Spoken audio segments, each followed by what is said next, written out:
All right, guys, I think there's a good time to go to our next topic. This topic is: which country are you most bearish on, and which are you most bullish on? So I want a take on most bearish and most bullish. I'm trying to get Nick involved here. He's more involved in the YouTube chat. Which country are you most bearish on in this 10 years of misery, and which country stands to gain the most? Sorry, there's just some funny stuff in the YouTube chat. Recommend you guys all check it out. Oh wait, Nick, like don't do this to me. Give me the tea. I want to be where the bullshit is. Like, give me the tea. What's going on? Okay, so I just read Peter Zahan, so I could either parrot him and like pass it off as my own insights. He's pro Turkey, by the way, or at least he's bullish Turkey. I mean, I'm very bullish Turkey. We just have a like I should hope despotic so. regime, so Yeah, so I would say bearish, like a lot of the Latin American countries that export oil and have lots of exposure to the dollar. Um, I think that they're probably like next up for the sovereign debt crisis. Um, the Colombias, the Brazils, potentially the Perus. Yeah, Um, Argentina just rolled their debt again, by the way. I don't know if anyone's been following that story, but Argentina just repriced and re-rolled like lots of their bonds. Ninth default for them. So I'd be bearish them. Bullish. It's going to be tough in the US, I think, for the next couple decades, unfortunately. I would say actually the UK, now that it's disentangled itself from Europe, I think if the world gets much, much more chaotic, the UK is kind of self-contained. They have a financial center. They're independent from Europe. They have independent energy. There's no risk in terms of energy supply chains. They have a blue water navy. They have the ability to project power. I think actually the UK is in like a decent spot right now. Brian, you want to jump in next?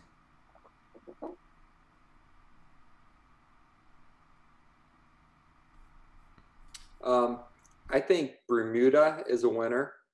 The new prime minister is very pro crypto, and I think the loser is China. Do you want to elaborate a little bit? I mean, I've heard Ryan Selkis posting about how can you not see China dominating the world? Why do you think China's the loser? I think that over the last 20 years, they've been cooking their books and creating like just building fake cities and creating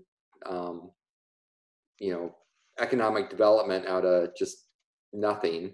And I think the roosters come home to, the hens come home to roost. I think their whole economy is just built on fake and fraud.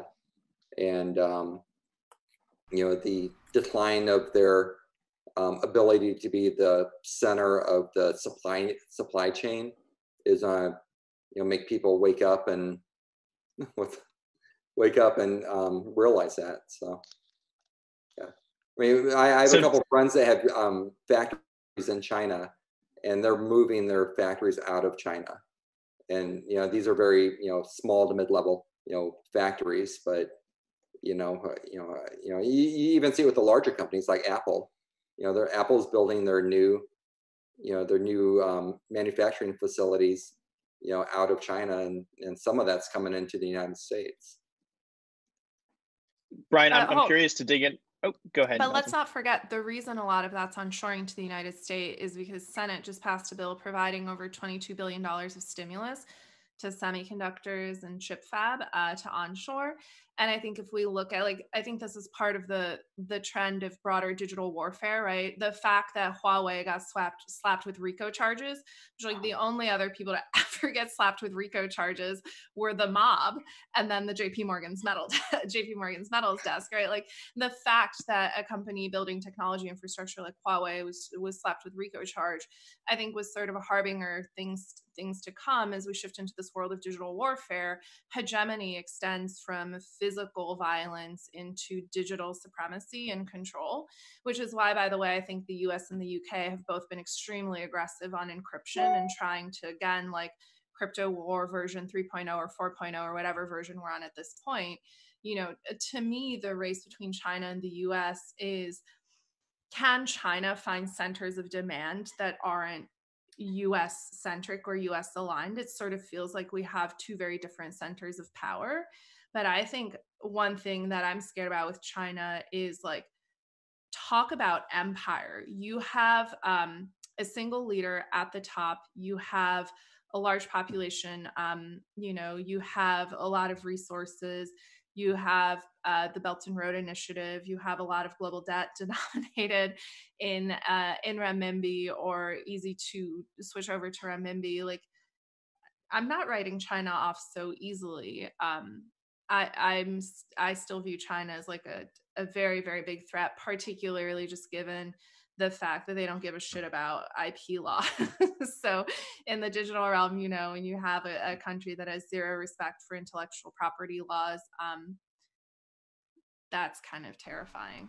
I don't know. Maybe that's dystopian. Meltem, to stick with you, what's your bearish and bullish? Which country are you most bearish on? Which country are you most bullish on? Bearish, I would say continental Europe, I think, has been just in a long decline and has many of the demographic issues that you see in the US, as well as a lot of the entitlement issues that you have.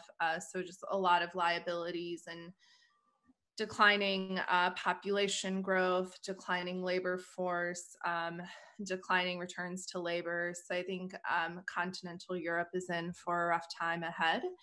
And then I think bullish, I'm extremely bullish on Southeast Asia.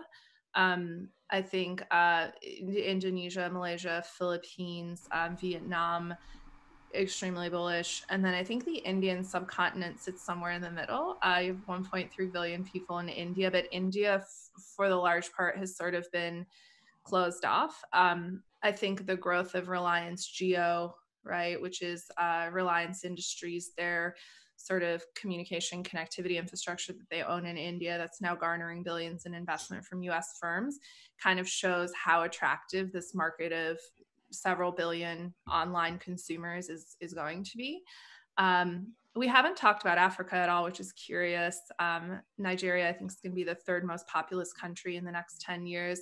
So I think a lot of people underestimate West Africa.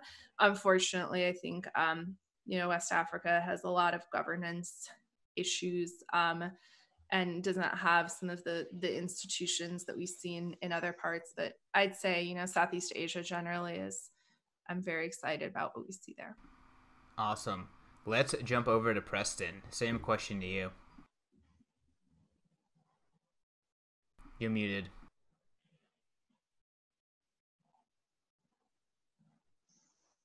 So the way I would approach the answer to this question is I'm looking at a CAPE ratio, a PE ratio for all the different countries, and then just looking at the ones that are extremely undervalued based on a price to earnings ratio for the index of those countries. So the countries right now that are popping up that have the best CAPE ratio is Russia, Turkey, Czech, Poland, Singapore, Austria, Spain. The ones that have the worst, like Ireland, has a CAPE Shiller of 40, which is extremely high.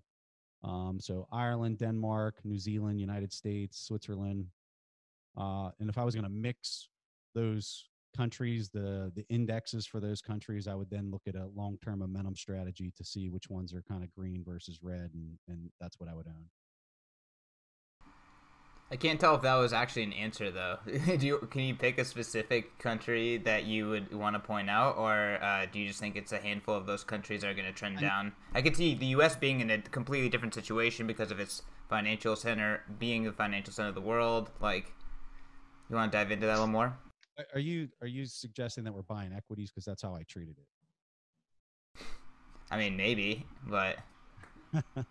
I'm just looking at it. I guess this is the investor side of me, like really kind of coming out in full swing, where I'm just looking at it from, which countries, if I'm looking at the equity markets in those countries, those are the ones that I would own. And those would be the ones that I probably wouldn't own at this point based on the valuations. I don't really know how else to kind of respond to it. For sure. Cool. Kevin, you want to jump in? Yeah, I'll piggyback kind of off of what Preston and a lot of what Melton said, because a lot of the countries she rattled off. Demographics, I think if you're looking at a 10, 20, 30-year time horizon, I mean, demographics are going to be king. And when you're talking about, investing in equity markets, I mean, yes, valuations are certainly important, especially on looking at longer term return profiles. But also you have to make sure that they're investable assets, right? And so I think some of the countries like your Indonesias of the world, where you have high growth and you're now starting to see more ways in which people can actually get investable opportunities there. They also have kind of this tailwind of if the world continues to move more towards passive investing, which is certainly not a topic we need to get into here because I'm sure everyone has opinions on, but this kind of idea of indexing, China was a great example of, as so you saw A shares and Chinese equities get involved or included more in these MSCI indices and a lot of the bond indices. Obviously that brings in more institutional investment. So I think you'll see something similar with some of those more kind of fringe kind of frontier markets, especially where the demographic profiles are much more favorable for kind of long-term economic growth and earnings growth as a result. So Indonesia, Vietnam, even Bangladesh too, if you really start to see more of that manufacturing from China kind of poured over. But Kevin, where are all of those companies going to list? And they're not going to list on their local exchanges. They're probably going to list in Hong Kong or potentially China. So. Yep. And then they'll have probably some type of ADR coming over to the US. More likely Singapore today, and US, and less Hong Kong, at least in current environment.